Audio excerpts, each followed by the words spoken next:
আসসালামু আলাইকুম। আশা করি সকলেই ভালো আছেন। সুপ্রিয় চাকরি প্রত্যাশী ভাই ও বোনেরা, আজকের ভিডিওতে আমি আপনাদেরকে অনেকগুলো জেলা প্রশাসকের কার্যালয়ের নিয়োগ বিজ্ঞপ্তি দেখাবো, অর্থাৎ ডিসি অফিসের নিয়োগ বিজ্ঞপ্তি। তো আপনারা ভিডিওটা ধৈর্য সহকারে দেখবেন, তাহলে কিন্তু আপনি সকল জেলার আপনি কিন্তু ডিসি অফিসে যে নিয়োগ বিজ্ঞপ্তিগুলো একটা ভিডিওর মাধ্যমে জানতে পারবেন। ভিডিওটা অবশ্যই আপনারা ধৈর্য সহকারে শেষ পর্যন্ত দেখবেন, তাহলে আপনারা এই ভিডিওর মাধ্যমে আপনি জানতে পারবেন। তার আগে একটু বলে নিই, আপনি যদি আমাদের এই চ্যানেলে নতুন হয়ে থাকেন অবশ্যই সাবস্ক্রাইব করে রাখবেন। বাংলাদেশের সরকারি যত নিয়োগ সার্কুলার আছে, সকল সরকারি নিয়োগ সার্কুলার এই একটা চ্যানেলের মধ্যেই ছাড়া হয়, অর্থাৎ অধিদপ্তর, মন্ত্রণালয়, জেলা পর্যায়ের সকল নিয়োগ সার্কুলার আপনি এই চ্যানেলের মধ্যেই পাবেন। তো এই জন্য অবশ্যই সাবস্ক্রাইব করে আমাদের সঙ্গে যুক্ত থাকবেন। প্রথম যে সার্কুলারটা দেখাবো এটা হচ্ছে হবিগঞ্জ। তো আপনি যদি হবিগঞ্জ জেলার স্থায়ী বাসিন্দা হয়ে থাকেন তাহলে কিন্তু আপনি আবেদন করতে পারেন। তো এইটা হচ্ছে, আমি আবার বলে নেই, এই সার্কুলারগুলো আমি একটু সংক্ষিপ্তভাবে একটা বিষয় বলে নিই, তাহলে সবগুলোর জন্যই সহজ হবে এবং প্রতিটাতে আলাদাভাবে বলার কিছু নেই। তো আমি আজকের ভিডিওতে জেলা প্রশাসকের নিয়োগ দেখাবো, অর্থাৎ জেলা প্রশাসকের নিয়োগগুলো হচ্ছে আপনার যার জেলা প্রশাসকের কার্যালয় নিয়োগ বিজ্ঞপ্তি শুধুমাত্র সেই জেলার প্রার্থীরাই আবেদন করতে পারে, বাইরের জেলার প্রার্থী কিন্তু আবেদন করতে পারবে না। আর এগুলো কিন্তু সরকারি নিয়োগ সার্কুলার এবং এগুলো কিন্তু আপনার স্থায়ী নিয়োগ সার্কুলার। নারী পুরুষ উভয় কিন্তু আবেদন করতে পারে এই সার্কুলারগুলোতে। তো এই বিষয়গুলো যেগুলো বললাম সেগুলো সকল সার্কুলারের জন্যই কিন্তু প্রযোজ্য। তো এটা হচ্ছে আপনার হবিগঞ্জ জেলার স্থায়ী বাসিন্দারাই শুধুমাত্র আবেদন করতে পারবে, নারী পুরুষ উভয়ই আবেদন করতে পারবে। তো এখানে বেশ কিছু পদের সংখ্যা নিয়োগ বিজ্ঞপ্তি প্রকাশ করা হয়েছে। এক নম্বরে আছে অফিস সহকারী কাম কম্পিউটার মুদ্রাক্ষরিক, 16 গ্রেডের 3টি পদ আছে। এছাড়াও কিন্তু হিসাব সহকারী পদে কিন্তু 7 জনকে নিয়োগ দেওয়া হবে। এছাড়াও সার্টিফিকেট সহকারীতে কিন্তু 3 জনকে নিয়োগ দেওয়া হবে। তো সকল সার্কুলারগুলোর জন্য, অর্থাৎ সকল পদগুলোর জন্য কিন্তু একটাই শিক্ষাগত যোগ্যতা, সেটা হচ্ছে এইচএসসি পাস, অর্থাৎ উচ্চ মাধ্যমিক সার্টিফিকেট পাস থাকতে হবে এবং কম্পিউটারের সম্পর্কে কিন্তু আপনার বেসিক নলেজ বা কম্পিউটার সম্পর্কে বেসিক ধারণা আপনার থাকতে হবে। অর্থাৎ এখানে 3টা পদের সংখ্যা রয়েছে, 3টা পদের নাম রয়েছে। তো এইখানে 3টা পদের নামই কিন্তু আপনার সবগুলোর জন্যই কিন্তু আপনার এইচএসসি পাস, অর্থাৎ সবগুলো 16 গ্রেডের সবগুলো এইচএসসি পাস এবং কম্পিউটারের বেসিক নলেজ সবগুলো পদের জন্য কিন্তু আপনার জানা আবশ্যক। তো এটা হচ্ছে হবিগঞ্জ জেলার যারা স্থায়ী বাসিন্দা আবেদন করতে পারবেন। 120 টাকা পেমেন্ট ফি জমা দিয়ে আপনারা নিজেরাই পেমেন্ট করে, নিজেরাই আবেদন করে, নিজেরাই ফি জমা দিতে পারবেন। এরপরের জেলাটা আমরা দেখব, এটা হচ্ছে আপনার সিলেট জেলা। যারা সিলেট জেলা থেকে আমার ভিডিওটা দেখছেন, আপনাদের জেলাতে কিন্তু নিয়োগ সার্কুলার প্রকাশ করা হয়েছে। সিলেট জেলার যারা স্থায়ী বাসিন্দা আছে তারা কিন্তু আবেদন করতে পারবে, নারী পুরুষ উভয়ই আবেদন করতে পারবে। তো 1 নম্বরে আছে কম্পিউটার অপারেটর। তো এটাতে একটি পদ আছে। আবেদনের জন্য আপনাদেরকে বিজ্ঞান শাখা থেকে অনার্স কমপ্লিট অথবা ডিগ্রি কমপ্লিট থাকতে হবে এবং কম্পিউটার সম্পর্কে আপনার ধারণা থাকতে হবে। এখানে আপনার ন্যূনতম ইংরেজিতে 30 শব্দ এবং বাংলাতে 25 শব্দ আপনাকে কিন্তু নিয়ে আসতে হবে, দেন কিন্তু আপনি এটাতে আবেদন করতে পারবেন। এরপরে 2 নম্বরে যদি আমরা দেখি, সার্টিফিকেট সহকারী 16 গ্রেডের 2টি পদ আছে।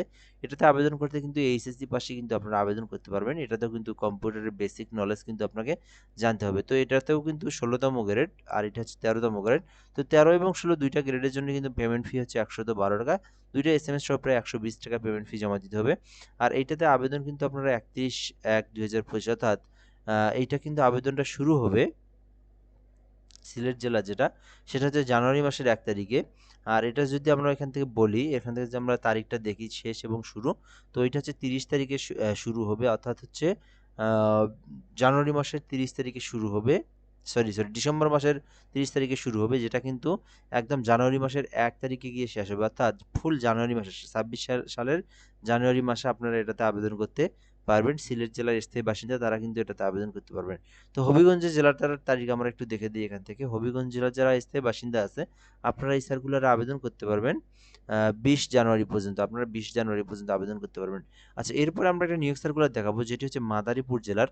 যারা মাদারীপুর জেলা থেকে আমার ভিডিওটা দেখছেন, যারা মাদারীপুর জেলার স্থায়ী বাসিন্দা নারী পুরুষ উভয় কিন্তু আবেদন করতে পারবে। আবেদনটা অনলাইনের মাধ্যমে করতে হবে। তো এই জেলা প্রশাসকের নিয়োগ বিজ্ঞপ্তিগুলোর একটা নিয়ম হচ্ছে, আপনি আবেদন করার পর আপনার সকল প্রসেস কিন্তু আপনার জেলাতেই হবে। আপনার পরীক্ষা জেলাতে, আপনার নিয়োগ জেলাতে, আপনার কর্মস্থলও কিন্তু আপনার নিজের জেলাতে, অর্থাৎ সকল কিছু কিন্তু আপনার নিজের জেলাতেই হয়ে থাকবে। তো এই জন্য অবশ্যই আপনার নিজ জেলা থেকে চেষ্টা করবেন। যদি ভাগ্য থাকে আপনার কিন্তু ইনশাল্লাহ হয়ে যাবে। তো যারা আবেদন করবেন, অফিস সহকারী কাম কম্পিউটার মুদ্রাক্ষরিকে আবেদন করতে পারেন। 16 গ্রেডের 6টি পদ আছে। উচ্চ মাধ্যমিক পাস থাকলে আপনারা আবেদন করতে পারবেন, অর্থাৎ এইচএসসি পাস করা থাকলে কিন্তু আপনারা অফিস সহকারীতে আবেদন করতে পারবেন।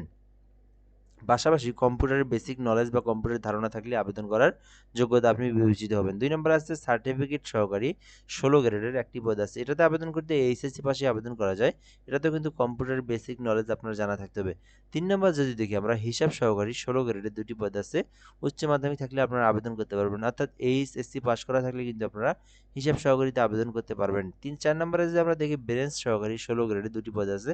তো এটাতেও কিন্তু এইচএসসি পাশে কিন্তু আপনারা আবেদন করতে পারবেন। অর্থাৎ এখানে যে কতগুলো পদ রয়েছে অফিস সহকারী কাম কম্পিউটার মুদ্রাক্ষরিক, সার্টিফিকেট সহকারী, হিসাব সহকারী এবং ব্রেঞ্চ সহকারী সবগুলোই ১৬তম গ্রেডের এবং সবগুলোই কিন্তু এইচএসসি পাশে আপনাদেরকে আবেদন করতে হবে এবং পাশাপাশি কিন্তু কম্পিউটারের বেসিক নলেজ আপনাদেরকে ধারণা বা থাকতে হবে। তো এগুলো আবেদনের জন্য ১৮ থেকে ৩২ বছর মধ্যে আবেদন করতে পারবেন। যেহেতু ১৬ গ্রেডের পেমেন্ট ফি যেটা ১২০ টাকা আপনাদেরকে ফি লাগবে আরকি টেলিটক সার্ভিস চার্জ সহ।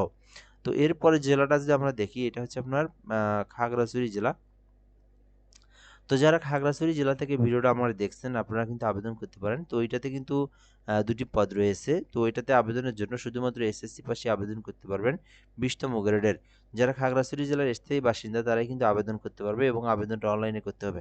তো এই সার্কুলারে আপনারা আবেদন করতে পারেন। এখানে আবেদনের জন্য আর মূল বিষয়গুলো দেখব। ১৮ থেকে ৩২ বছর পর্যন্ত আপনারা আবেদন করতে পারবেন। আর পাশাপাশি এখান থেকে যদি আমরা দেখি আবেদনের যে বিষয়গুলো তো এই যে ডিসিকেসি টেলিটক.com বিডি, সো এই ওয়েবসাইটের মাধ্যমে আপনাদেরকে কিন্তু অনলাইনে ফর্ম পূরণ করে অ্যাপ্লিকেশন করতে হবে। তো এরপরে যদি আমরা দেখি এই আবেদনটা আপনার ২৭/১২/২০২৫ অর্থাৎ এই আ এই সার্কুলারটার আবেদনের সময় ২৭ তারিখ অর্থাৎ এই আগামী ২৭ তারিখে কিন্তু আবেদনটা শেষ। এর মধ্যে কিন্তু আপনাদেরকে আবেদনটা করতে হবে। যারা ভিডিওটা দেখছেন এই আগামী ২৭ তারিখ পর্যন্ত আপনারা এই সার্কুলারে অ্যাপ্লিকেশন করতে পারবেন। এরপর আমরা দেখব আবেদনের পর কিভাবে ফি জমা দিবেন। সো ফি জমা দেওয়ার জন্য আপনারা টেলিটক সিমে আপনার টেলিটক সিমের টাকা রিচার্জ করবেন। টাকা রিচার্জ করার পরে ডিসি কেসি লেখার পরে ইউজার আইডি বসিয়ে দিবেন। দেওয়ার পরে আপনারা দেওয়ার পরে একটা পিন নাম্বার দেওয়া হবে। DCKC space ES space pin number দিয়ে 16 নাম্বার আপনার সেন্ড করবেন। পরবর্তীতে আপনার পিন নাম্বারটা এসে কিন্তু আপনার ভেরিফাই হয়ে যাবে বা সাকসেসফুলি হয়ে যাবে। তো এই পদ্ধতিতে কিন্তু আপনাদেরকে আবেদন করতে হবে এই জেলা প্রশাসকের নিয়োগ সার্কুলারগুলোতে। তো যাই হোক সামনে যে সার্কুলারগুলো আসবে জেলা পর্যায়ের হোক আবার সিভিল সার্জন হোক সঙ্গে ইনশাআল্লাহ আমি আপনাদেরকে জানিয়ে দেওয়ার চেষ্টা করব। আজকের ভিডিওতে এই কয়টা সার্কুলার ছিল আমি আপনাদেরকে সুন্দরভাবে দেখে দিলাম। তো ভিডিওটা এ পর্যন্তই ভালো থাকবেন। অবশ্যই চ্যানেলটাতে সাবস্ক্রাইব করে আমাদের সঙ্গে যুক্ত থাকবেন। আসসালামু আলাইকুম।